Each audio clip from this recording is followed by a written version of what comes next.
Et ce soir, nous saluons le Saint au nom de Jésus-Christ.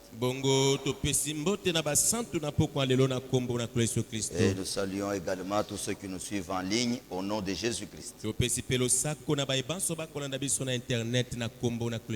Et j'ai quelques salutations à vous remettre.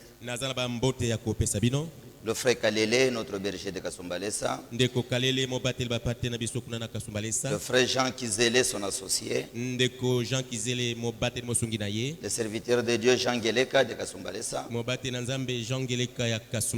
Le frère Béni, berger de Kikwit. Le frère Crispin Mamba. Et le frère Simon Ndamba de Chikapa. Le frère Trésor. Le frère Nico. Le serviteur de Dieu Déborah de Likasi. Le frère Jérôme. Et frère Willy. Qui sont diacres à Kikwit. Ainsi que votre sœur Justine, ma femme. M'ont chargé de vous saluer au nom de Jésus-Christ. Et nous continuons à parler sur le respect. Et l'écriture que nous avons lue la fois passée dit: un fils honore son père. Et si je suis votre père, où est le respect que vous me témoignez? Mais bien aimé dans le Seigneur, Dieu mérite et réclame le respect. Tout le monde doit respecter Dieu. Respecter les choses de Dieu. Respecter les hommes de Dieu. Et nous avions dit que même les hommes de Dieu doivent se respecter entre eux. Même si tous nous sommes ministres, même si tous nous sommes Ephésiens 4, et nous n'avons pas tous la même sphère d'action, et nous ne sommes pas tous de la même pluie. Le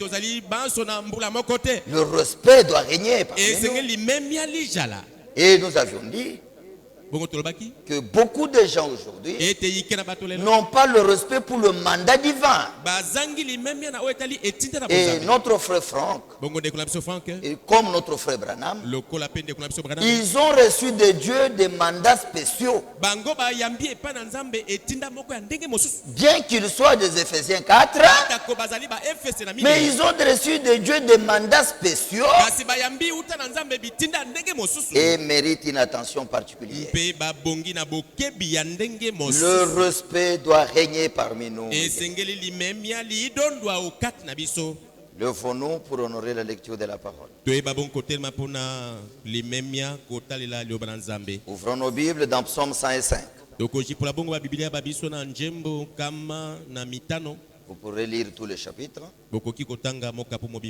à la maison, mais pour le gain du temps, nous commençons au verset 12e. Je vais prier. Dieu notre Père, merci pour avoir été avec nous depuis le matin et merci pour avoir conduit nos pas dans ta maison. Seigneur, avant que nous lisions ta parole, nous t'invoquons, toi l'auteur de la parole. Viens Seigneur et donne-nous en le contexte. Bénis mon frère Sam, le berger de ce troupeau, et bénis tous ceux qui travaillent à ses côtés. Bénis-nous Seigneur. Aide-nous à écouter comme écoutent tes disciples et efface-moi de la scène, que je ne sois qu'un simple micro par lequel tu vas parler à ton peuple. Merci Seigneur, crois que tu le feras et aie la prééminence sur l'ensemble du service, du début à la fin, au nom de Jésus-Christ. Amen. Amen. Psaume 105, depuis le verset 12. Ils étaient alors peu nombreux, très peu nombreux et étrangers dans le pays. Et ils allaient d'une nation à l'autre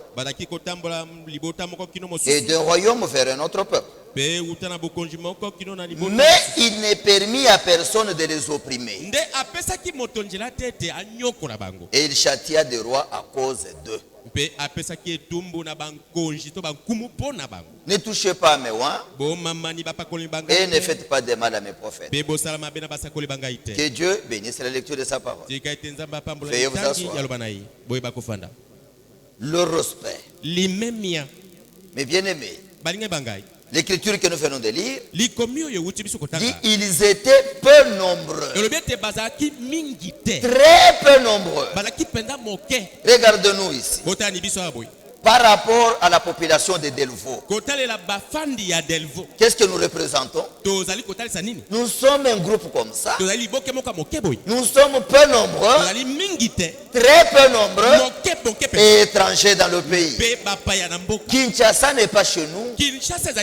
Nous sommes à Kinshasa, mais nous ne sommes pas de Kinshasa. Nous sommes des pèlerins et des voyageurs. Nous avons chez nous. Nous avons un pays qui nous est préparé. Kinshasa, ce n'est pas ce pays-là. Le Congo n'est pas notre pays. Ici, nous sommes des pèlerins et des voyageurs. Amen. Mais il n'est permis à personne de les opprimer.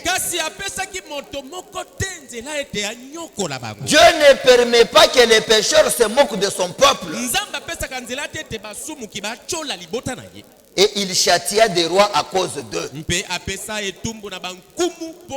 Abimelech a voulu toucher Sarah et Dieu l'a frappé. Pharaon, Dieu l'a frappé. Il a châtié des rois à cause de ses élus. Et nous sommes les élus de Dieu. Mais bien aimés, ce que nous serons n'a pas encore été manifesté. Mais maintenant, nous sommes enfants de Dieu. Amen. Et l'un de ces 4 matins, nous allons vivre ce qui nous est réservé. Et le monde rendra témoignage que réellement les fils et filles de Dieu étaient sous la terre. Amen. Et Dieu exige le respect pour son église. Personne et personne, peu importe son rang social, peu importe son niveau, n'a le droit de mépriser ou de dédaigner l'église.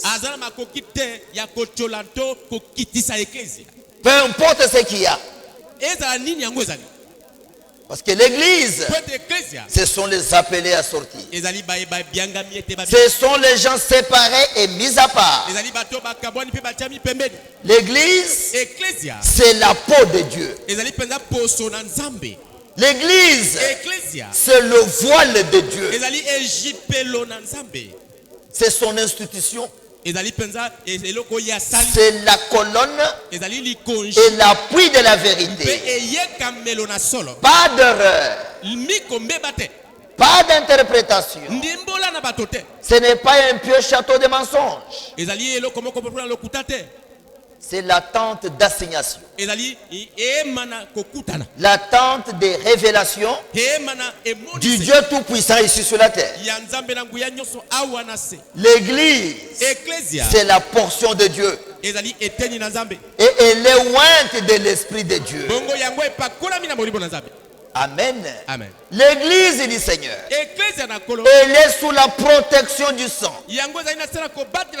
Et quiconque se retire de l'église n'est plus sous la protection. Amen. C'est pourquoi, mes bien-aimés, chacun de nous doit respecter l'église. Il doit respecter Dieu.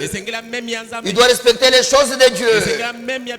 Et les choses consacrées à Dieu dans l'église.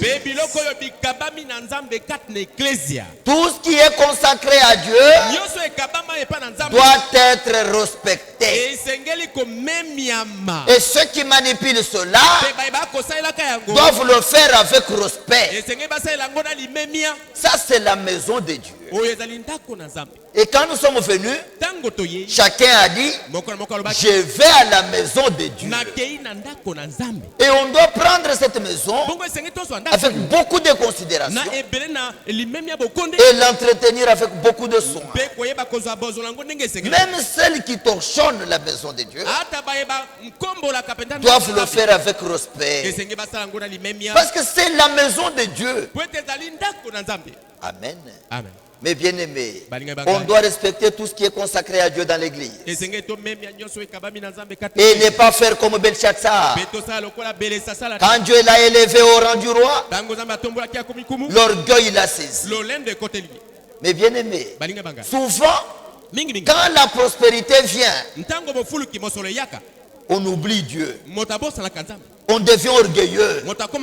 On devient têtu. On n'écoute plus personne. On ne considère plus personne. On répond comme on veut. Et sans gêne, sans respect. Vous verrez quelqu'un, quand il n'avait rien, il était très assidu au temple. Pasteur, prie pour moi. Pasteur, prie pour moi. Et il prie. Dieu bénit. Dieu exauce. Et on devient orgueilleux. On commence à venir à l'église en délestage. On ne considère même plus son berger. Alors que, comme nous l'avions dit le premier jour, que le berger local, il est l'ange de Dieu pour l'assemblée locale. Amen. Qu'on le veuille ou pas, c'est ça. Et à Kasumbalesa, nous avons le frère Kalele qui est l'ange de Dieu pour l'assemblée locale de Kasumbalesa. Et ici nous avons frère Sam qui est l'ange de Dieu pour cette assemblée. Croyez-vous cela? Et si vous le croyez, alors respectez cela. Et si vous le respectez, le Seigneur vous honorera. Amen. Belshazzar, quand il est devenu roi, il a oublié que c'est Dieu qui l'a élevé.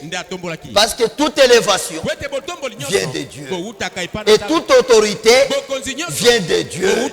Ça ne vient pas de nos mérites. Mais bien aimé, tout ce que tu as et tout ce que tu es n'est que grâce sur grâce. Tu n'as rien mérité. C'est vrai. Même si tu es marié aujourd'hui, ce n'est pas à cause de ta beauté, mais c'est la grâce de Dieu. Aujourd'hui, il y a des femmes plus belles que toi, mais qui font la rue. Mais toi, Dieu t'a honoré et Dieu t'a donné le mariage. Et qu'est-ce que tu fais avec ça? Amen. Amen. Il y a des gens avec qui tu as étudié, qui étaient très intelligents que toi. Ils n'ont rien. Ils ne sont rien dans cette vie. Mais toi, Dieu t'a vu. Dieu t'a élevé. Est-ce que tu comprends pourquoi il l'a fait? Belshazzar a oublié que ça venait de Dieu. Il a pensé qu'il méritait ça. Il organise un grand festin. Et il invite les gens. Il dit venez, nous allons manger et boire. Et quand il lui goûtait au vin, nous sommes dans Daniel chapitre 5. Quand Belshazzar y goûtait le vin, il dit, allez maintenant m'amener les vases consacrés à l'Éternel que mon père avait amené de Jérusalem. On a amené ça. Il a laissé l'usage des verres. Il s'est permis d'utiliser les choses consacrées à Dieu. Il s'est contenté d'utiliser les vases consacrés à Dieu pour s'en servir, et lui et ses concubines, et ils ont commencé à louer d'autres dieux. Et Dieu n'a pas supporté ça. Notre Dieu, c'est un Dieu jaloux. Il ne partage jamais sa gloire avec un homme. Alors, pendant qu'ils étaient en pleine fête, Belshazzar, il voit la main, sans bras, La main qui écrivait sur la miraille en une langue inconnue. Et il est devenu roux. Mais bien aimé, ses pensées se sont troublées. Ses genoux se sont très choqués. Il a changé de couleur. Et il crie: et appelez-moi tous les défunts qu'ils viennent me lire cette écriture. L'aveuglement, c'est une mauvaise chose. L'orgueil, mes bien-aimés, c'est une chose maudite. L'orgueil précède la chute. L'arrogance précède la ruine. Mais l'humilité précède la gloire. Belshazzar, dans ces temps de crise comme cela, au lieu de penser à Dieu, il continue à penser encore aux futilités. Il fait appel aux magiciens. Les magiciens sont venus. Il leur dit: lisez-moi ça et interprétez pour moi. Ils ont regardé. Ils ont dit: ça nous ne pouvons pas. Ça c'est un domaine réservé. Ça il faut la révélation. Nous ne pouvons pas. Et cela a encore effrayé beaucoup le roi. Et il dit: c'est fini maintenant. Alors tous les sages doivent être tués. Alors la reine entre dans la salle. Elle dit: roi, vie éternellement. Et il dit à quelqu'un qui est déjà mort qu'il vit éternellement. C'est comme ça que le monde se trompe aujourd'hui. Quelqu'un qui se foutre dans le péché, il meurt et on dit paix à son âme.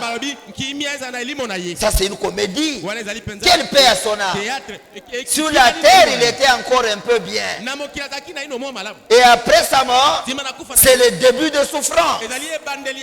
Il ne va pas en paix. Il n'y a que ceux qui meurent en Christ qui sont heureux. Et leur mort est précieuse. Elle a du prix aux yeux de Dieu. Et l'Écriture dit: écrit, heureux dès à présent les morts qui meurent dans le Seigneur, pas dans le tabernacle. Ceux qui meurent dans le Seigneur. Aujourd'hui nous avons même les catholiques du message. Les catholiques pensent que ils sont sauvés puisqu'ils sont dans l'église catholique. Et il y en a qui pensent aussi que ils sont sauvés puisqu'ils sont au tabernacle. Ça c'est le catholicisme. Le salut n'est pas dans un bâtiment. Le salut est un homme. Et cet homme, c'est le Seigneur Jésus-Christ. Il a dit que celui qui croit en moi vivra quand bien même il serait mort. Et celui qui croit en moi, Jésus, il est passé de la mort à la vie. Et il a la vie éternelle. Pas il aura la vie éternelle. Vous qui croyez au Seigneur Jésus, vous avez maintenant la vie éternelle. Amen. Et la reine dit: nous avons un homme dans d'autres royaumes ici. Dans ton royaume il y a quelqu'un. Si tu l'appelles, il va donner solution. C'est Daniel. Appelez-le. Nous aussi ce soir, dans notre royaume, nous avons un homme. Cet homme-là ne faillit jamais. Le seul mari capable, qui n'échoue jamais, qui ne ment jamais, qui ne trahit jamais, qui ne déçoit jamais, c'est le Seigneur Jésus-Christ. Mais bien aimé, même si tout paraît sombre dans votre vie, faites appel à cet homme. Il est la solution à nos problèmes. Il est la guérison à nos maladies. Même si vous êtes malade, ne restez pas chez vous. Votre maison ne vous guérira pas. Mais ici, c'est l'hôpital de référence de Delvaux. Nous venons malades et nous retournons guéris. Nous venons fatigués et nous retournons réconfortés. Nous venons avec des problèmes et nous retournons avec des solutions. Parce que nous avons l'homme solution. Jésus-Christ. C'est lui le centre de notre prédication. Amen. Amen. Ce frère. Et on a appelé Daniel. Daniel dit, voilà ce qui est écrit. Méné, Tekel ou Farsi. Le roi ne comprend rien. Et Daniel interprète pour lui. Il dit compter, peser et diviser. Roi, Dieu aujourd'hui a compté ton règne et il a mis fin à cause de ton manque de respect. Tu as utilisé les vases consacrés à Dieu. Peser. Il t'a pesé sur ta balance et il t'a trouvé léger. Ce soir, si Dieu te mettait sur sa balance, tu vas faire combien de kilos? Dans les balances humaines, tu peux avoir de bons kilos, tu es en bonne santé physique. Mais ce soir, sur la balance de Dieu, tu pèses combien? Belshazzar était pesé, tout un roi, mais il a été trouvé léger et divisé. Ton royaume sera divisé et donné aux mains des Perses. La même nuit là, Belshazzar fut tué et Darius de Mède a pris le pouvoir. Mes bien-aimés, respectons les choses consacrées à Dieu. Ayons du respect. Quand la prospérité vient, on s'éloigne de Dieu. On devient orgueilleux. On commence à tout faire sans consulter même ses conducteurs. Et Dieu dit, dans Isaïe 30, verset 1er, malheur aux enfants rebelles qui prennent des résolutions sans moi. Est-ce que dans tes résolutions tu consultes Dieu? Tu vas te fiancer à l'insu de ton conducteur. Le berger ne connaît rien. Tu romps ses fiançailles, il ne connaît rien. Tu recommences avec une autre, il ne connaît rien. Tu as 2, 3 fiancés. Une ici, l'autre tu l'as eu sur Facebook, et vous continuez. L'autre tu l'as sur Facebook et tu continues à entretenir des relations. Quel manque de respect ça! Vous trouvez les gens même dans la même église, ils suivent 2, 3 sœurs à la fois. Ça c'est manque de respect ça. Dans la maison de Dieu, si tu n'as pas la crainte de Dieu dans sa maison, mais à la cité c'est comment?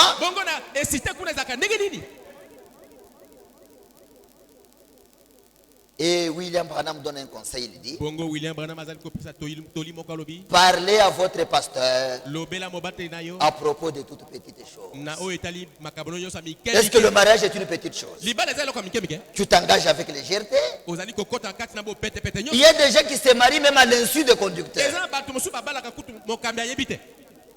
Ça c'est un manque de respect. Ils font des voyages, on ne connaît rien. Même vous trouvez un ministre, il voyage, son berger ne connaît rien. Et puis il monte à la chair, il ment au nom de Dieu. Oh, mon assemblée vous a salué. Il n'a même pas dit au revoir, mais quelle assemblée a salué? C'est un manque de respect ça. Et oui, des gens pensent qu'ils sont libres. Non, frère, nous sommes libres. Oui, par le calvaire, nous sommes devenus libres. Mais la liberté spirituelle, elle est soumise à Dieu et à sa parole. Beaucoup veulent être indépendants. Des chrétiens indépendants. Des chrétiens sans frontières. Lisons Circulaire 41. Page 8 vers la fin là. Le royaume de Dieu ne peut être vu que chez celui en qui les fruits de l'esprit peuvent croître.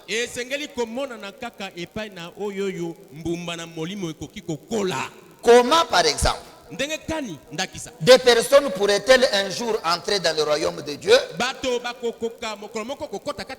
si maintenant, d'une manière ou d'une autre, elles participent à la destruction du royaume de Dieu? Comment pouvons-nous faire partie de l'église de Dieu si maintenant nous la méprisons et ne désirons pas lui appartenir? L'esprit de cet âge ne s'est pas arrêté à la porte des églises. Et il y est entré. Beaucoup de croyants veulent leur indépendance. Ils veulent diriger eux-mêmes leur destinée. Ils veulent faire en sorte de se réaliser eux-mêmes. Bien que l'on dise de la bouche, j'appartiens tout entier au Seigneur, notre manière de vivre rend témoignage de quelque chose de tout différent. Il est visible que beaucoup de personnes se trouvent hors de l'église de Christ. Et qu'en ce qui concerne leur vie, leur temps, leur dîme, et en toutes choses, ce sont eux-mêmes qui décident. Ils veulent vivre comme ils veulent. Leur temps, ils utilisent ça comme ils veulent. Ils viennent à l'église quand ils veulent. Ils payent les dîmes comme ils veulent. Ils pensent que c'est un don qu'ils font à Dieu. La dîme n'est pas un don que tu fais à Dieu. La dîme, c'est le droit de Dieu et le devoir pour tout chrétien. Amen. Amen. Comme maintenant, ils se sont eux-mêmes rendus indépendants. Écoutez, ainsi resteront-ils dehors également, déçus de ne pas être enlevés avec l'épouse de Christ.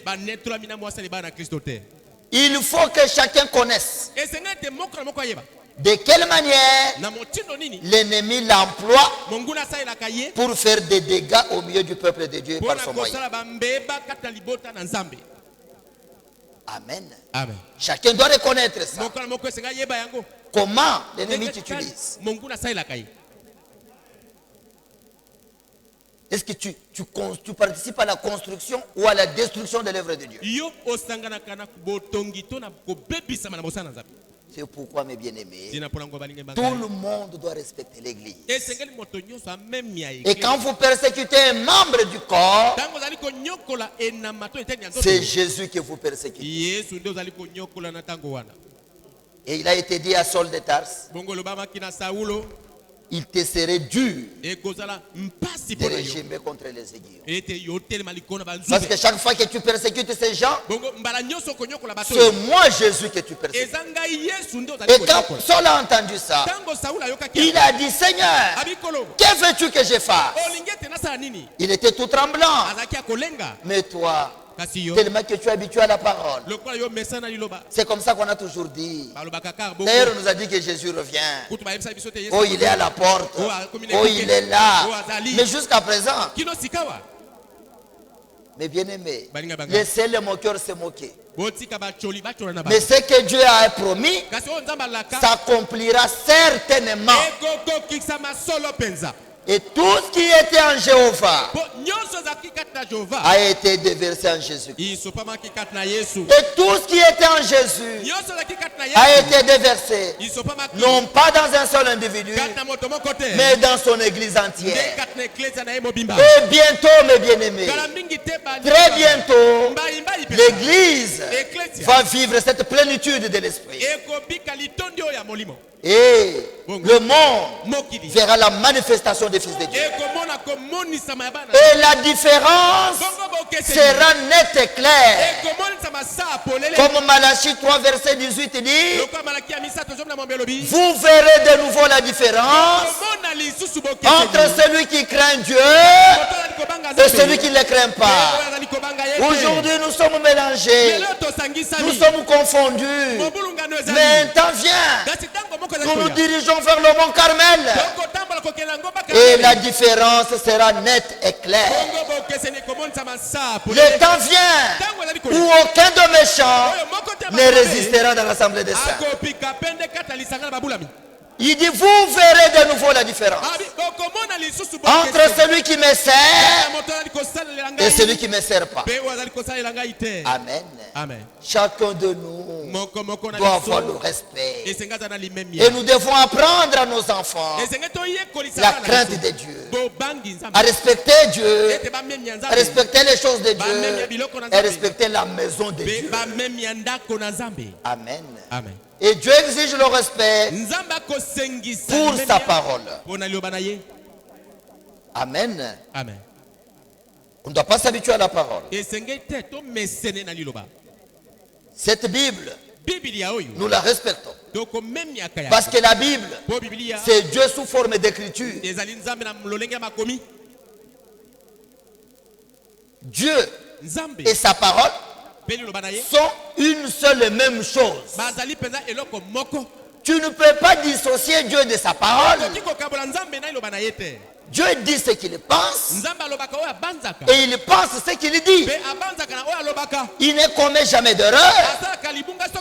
Et sa parole a pour fondement la vérité.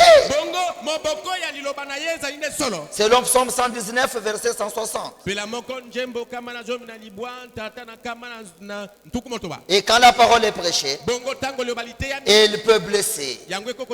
Oui, laissons la parole nous blesser. Et si elle nous blesse, si Dieu lui-même nous blesse, nous sommes heureux parce que lui-même bandera nos plaies. Mais nous les hommes, n'utilisons pas la parole pour nous blesser les uns les autres. Laissons Dieu nous blesser, lui-même bandera nos plaies. Mais bien aimé, même si ça fait mal, c'est normal. La circoncision fait aussi mal dans la chair. On n'a jamais vu une femme qui va à la maternité, étant dans les douleurs de l'enfantement, en train de rire. Elle pleure. Ça fait mal. Elle souffre. Elle est en travail. Parce qu'une vie veut venir au monde. Amen. Amen. Et le naturel, c'est le type du spirituel. Nous devons aimer la parole. Et même si elle est dure, nous devons l'aimer. Et la parole de Dieu ne doit pas être expliquée. Nous n'expliquons pas la parole. Nous prêchons la parole. Et l'Église n'enseigne pas la morale aux gens. L'Église prêche l'Évangile. Le message divin du salut. Et l'Évangile transforme les gens. Produit le christianisme. Amen. Amen. Et quand nous prêchons, Dieu vient révéler la parole à chacun. Et la parole de Dieu guérit. Il dit, je leur ai envoyé ma parole et ma parole les a guéris.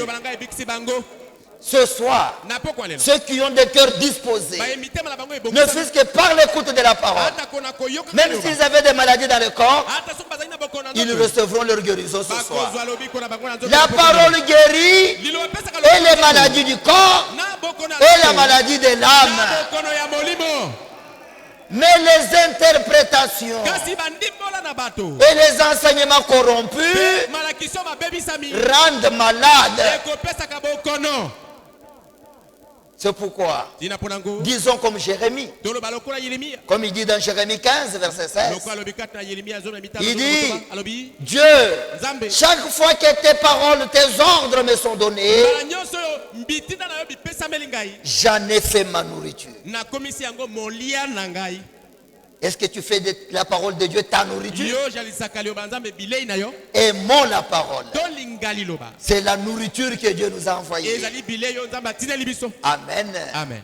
C'est vrai, mes bien-aimés. Et celui qui n'a pas le respect de la parole est un blasphémateur. Amen. Amen.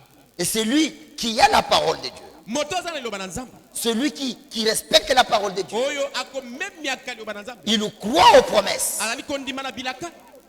Il croit à toutes les promesses que Dieu a faites. Que ce soit les promesses faites dans l'Ancien Testament, que ce soit les promesses faites dans le Nouveau Testament, il croit à ça.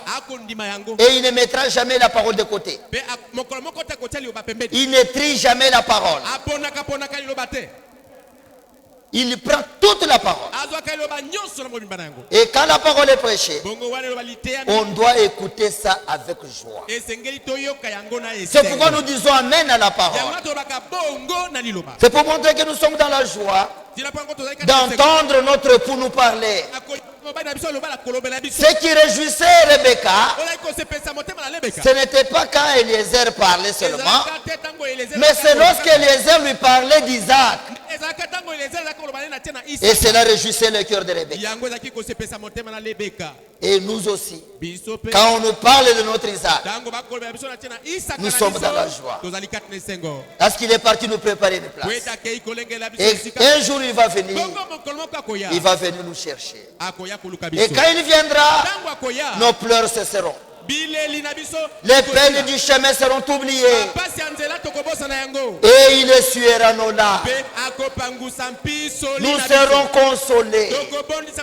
Aujourd'hui, souffrons comme des chrétiens. Gardons la parole. Vivons selon la parole. Un jour, nous moissonnerons, mes bien-aimés. Amen. Amen. C'est vrai, mes bien-aimés. On doit écouter la parole de Dieu avec respect. La recevoir avec joie et avec foi. On a la joie d'écouter la parole. Et nous disons Amen à la parole. On ne dit pas Amen à un homme. Nous disons Amen à la parole.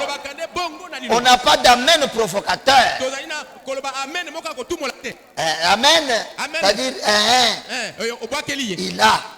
il a eu son compte. Non. On doit écouter la parole pour soi-même. La préparation est individuelle. La foi est individuelle. L'appel est individuel. Le salut est individuel. Même si la marche est collective, mais l'expérience individuelle. Chacun doit expérimenter son Dieu. Abraham a expérimenté Dieu. Il fallait qu'Isaac aussi expérimente Dieu. Isaac ne s'est pas posé sur le témoignage de son père. Nous n'avons pas une foi de famille. La foi est individuelle. Tu dois individuellement expérimenter Dieu. Amen. Oh, parce que papa est prédicateur. Cela ne te sauvera pas. Oh, mon mari est prédicateur. Le Dieu de ton mari doit être ton Dieu. Ce jour-là, quand Abraham voulait offrir Isaac, Il a entendu la voix. Isaac a entendu ça.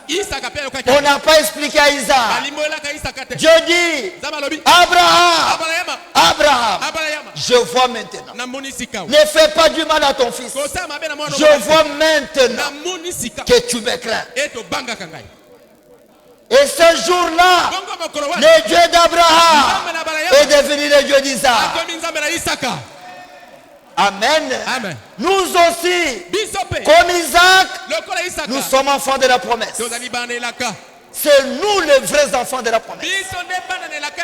Parce que les enfants de la promesse croient la parole de la promesse. Et ils reçoivent l'esprit de la promesse. Nous ici, nous avons cru à la parole de la promesse. Amen. Amen. Et nous avons reçu l'esprit de la promesse qui nous conduit dans toute la vérité. Amen. Amen. Dieu ne fait pas de demi-chrétiens. Dieu ne fait pas une maison inachevée. Ce que lui a commencé, lui-même l'achèvera. Mais en toi, qui a commencé? Est-ce Dieu ou toi? Si c'est toi-même, il est temps de revoir ta marche. Si c'est Dieu qui a commencé, crois que le Dieu qui a commencé en toi, lui-même rachèvera son œuvre. Lui-même vous perfectionnera. Lui-même vous rendra parfait. Et aujourd'hui, nous combattons. Et nos armes, nous ne les déposerons qu'à ses pieds. Amen. Amen. C'est vrai, mes bien-aimés. Et nous qui prêchons la parole, devons la prêcher dans un saint respect. Prêcher les interprétations, prêcher les hérésies, c'est un manque de respect ça, à l'égard de la parole. Amen. Amen. Nous lisons la prédication, le respect. Paragraphe 49. Je crains ma mère. C'est le messager qui parle. Est-ce que toi tu crains ta mère? Ce n'est pas avoir peur de, mais avoir le respect pour elle. Est-ce que tu as ça? Je crains ma femme. Toi aussi? Je crains mon église. C'est lui qui parle. C'est celui dont il est écrit dans Apocalypse 3, verset 14. Écrit à l'ange de l'église de Laodicée. Et c'est cet ange qui dit, je crains mon église. Si le messager craignait son église, a fortiori toi et moi, je crains tous les serviteurs de Dieu. Est-ce que toi tu les crains? Peut-être que toi tu ne crains que les visiteurs. Mais les locaux, tu les crains?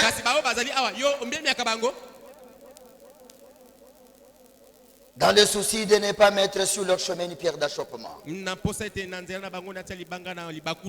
crains les gens de la ville. Toi tu dis, je ne crains personne, mon frère. Moi, je ne crains que Dieu. Tu mens. Tu n'as jamais vu Dieu? C'est comme quelqu'un qui dit, j'aime Dieu. Qui n'a jamais vu, mais qui est son frère. C'est menteur, un meurtrier. Je crains les gens de la ville. Dans le souci de ne pas faire quelque chose de faux, qui leur ferait penser que je ne suis pas un chrétien. Je les crains pour qu'ils ne disent pas, et toi aussi, tu vis comme nous. Et toi aussi, tu as des amants. Et toi aussi, tu as des concubines. pourquoi je les crains. Et nous allons développer une pensée. Je crains ma femme. Dans les naturels comme dans les spirituels. Qu'est-ce qu'une femme dans les naturels? La femme, c'est un vase sacré. C'est une propriété privée. C'est un champ privé. Un jardin fermé. Une fontaine scellée d'un seul individu. La femme familiale n'existe pas. La femme communautaire n'existe pas. Et le corps d'une femme n'est découvert que par son mari, c'est tout. Et la femme, si elle est mariée et qu'elle vous offense, vous n'avez pas le droit de l'engueuler. Regardez Elohim quand il est parti chez Abraham.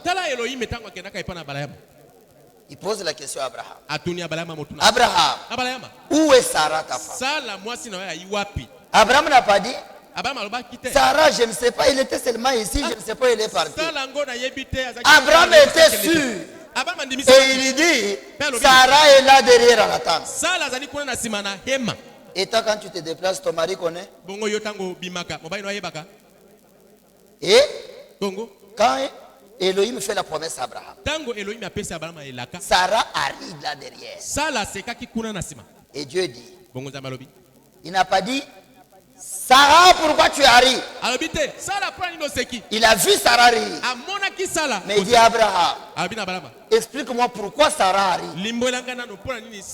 Abraham ne savait pas que Sarah arrive.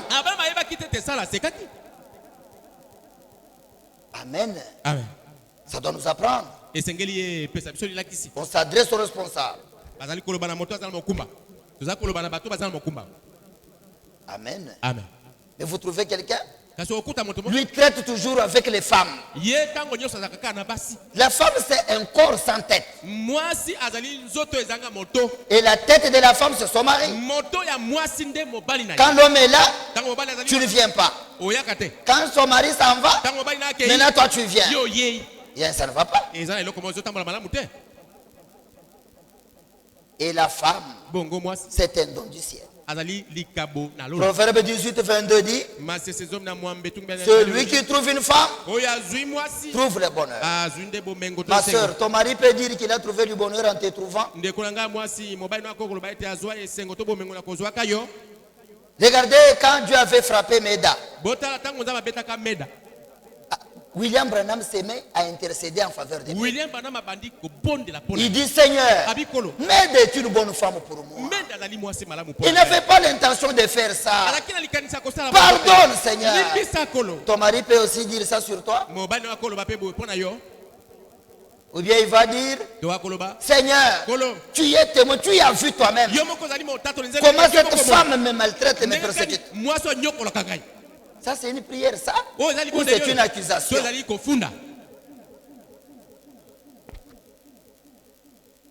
Et tu dis ça pour que Dieu l'enlève de la terre? C'est pourquoi il y a des gens, quand sa femme meurt, c'est vraiment une délivrance pour lui. Et ça c'est une honte pour un couple chrétien. On va les consoler, disant que le frère a perdu. Le frère s'est dit à lui-même, frère, laissez, j'étais dans le feu, Dieu m'a délivré. La soeur perd le mari, la soeur dit en elle-même, Dieu merci. Je suis délivré. Ça c'est une honte pour un mariage chrétien.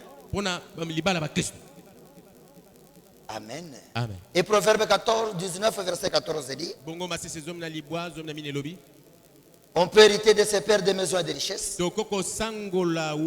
Mais une femme intelligente est un don de Dieu. Et quand une femme est prise en mariage, elle doit vivre les psaumes 45, 11. Qui dit quoi? Écoute ma fille, prête oreille, oublie ton peuple et la maison de ton père. Quand vous aurez des ennuis dans le mariage, n'amenez jamais ces dossiers-là chez vous en famille. Amenez ça chez les conducteurs. C'est ça, oublie ton peuple. Oublie. Oh maman, mon mari t'a insulté beaucoup. Je n'ai pas supporté ça. C'est pourquoi j'ai fait mes valises. Et la maman dit, reste ici. Ton mari a trop poussé le bouchon. Il va sentir maintenant. Ça, c'est un manque de respect. Si ça ne va pas, renvoyez-les chez les conducteurs. Ils ont été établis par Dieu pour ça. Et vous qui êtes mariés, n'amenez jamais vos dossiers dans les familles, ni au tripé. Non. C'est un dossier à compétence exclusive des anciens locaux. Si vous amenez ça à d'autres personnes, c'est manque de respect. Ça. Et vous qui avez des enfants mariés, ne vous ingérez pas dans les dossiers de couple. Ne cherchez pas à diriger les maisons de vos enfants. Vous trouvez une maman qui va voir sa fille qui attend famille. Et montre-moi d'abord ce que tu as pour la maternité. Ça, c'est ça le couvre. Ça, c'est quel couvre ça? Dis à ton mari de société, ça c'est un couvre de modèle. Mais tu révolutionnes l'enfant ou tu l'aides? Si tu veux l'aider, paye-lui un autre couvre.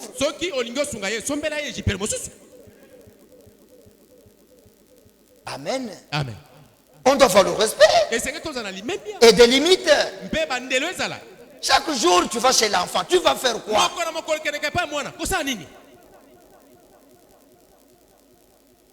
L'église aussi est un vase sacré. C'est une propriété privée. C'est un champ d'autrui. C'est un jardin scellé de Jésus-Christ seul.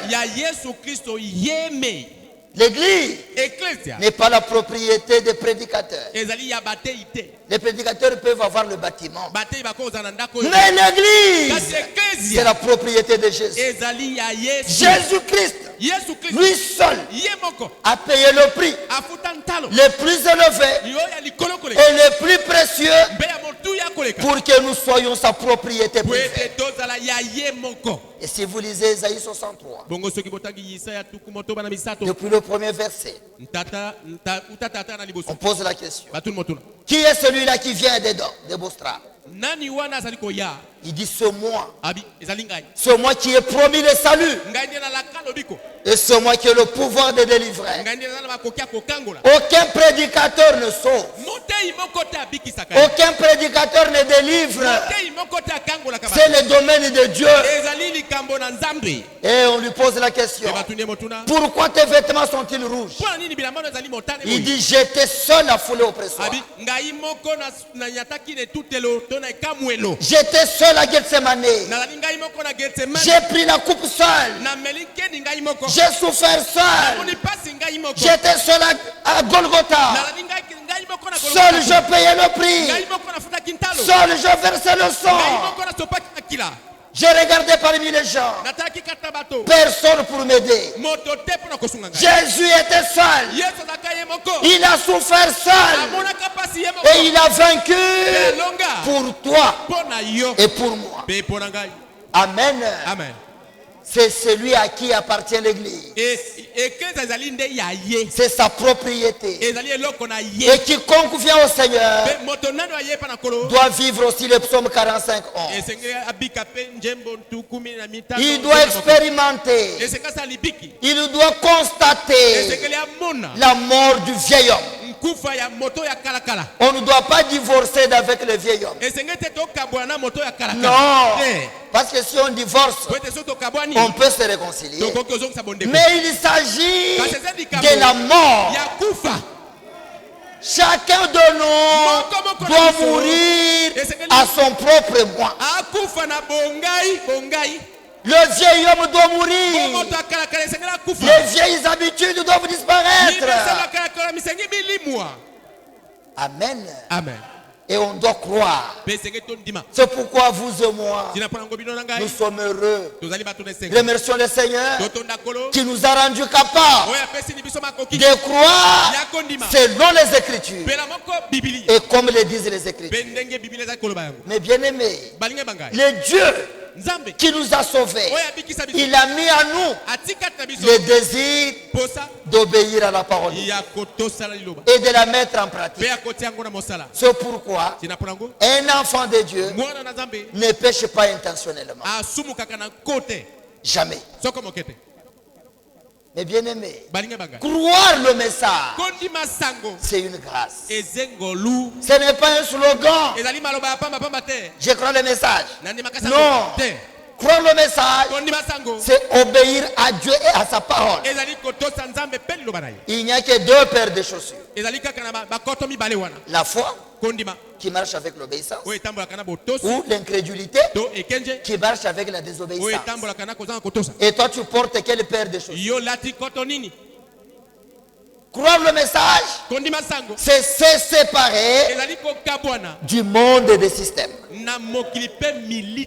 Et croire le message, c'est se préparer pour l'enlèvement lors du retour de Christ. Mais bien aimé dans les Seigneurs, comme Enoch qui a marché avec Dieu et il a obtenu le témoignage qu'il était agréable à Dieu. Hébreux 11, 5 dit, c'est par la foi qu'Enoch fut enlevé. Et avant son enlèvement, il a reçu le témoignage qu'il était agréable à Dieu. Comme Enoch qui a marché avec Dieu, les bons plaisirs de Dieu doivent reposer aussi sur chacun de nous. Et estimons-nous heureux ce soir, parce que les bons plaisirs de Dieu reposent sur nous ici. Amen. Amen. Et nous devons marcher avec Dieu comme Enoch marche avec Dieu. Et marcher avec Dieu, se croire, c'est obéir à sa parole, c'est être dans sa volonté. Est-ce que tu marches avec Dieu? Est-ce que le ciel rend témoignage de toi? Ne te contente pas d'être connu des hommes. Ésaïe 63 verset 16 dit, Abraham ne nous connaît pas. Israël ignore qui nous sommes. Abraham ne nous connaît pas. Israël nous ignore. Et William Branham ne nous connaît pas. Même Franck ne nous connaît pas. Nous n'avons pas besoin d'être connus de lui. Nous avons besoin d'être connus du ciel. Et si le ciel te connaît, c'est la règle et la question. Que Dieu vous bénisse pour ce soir.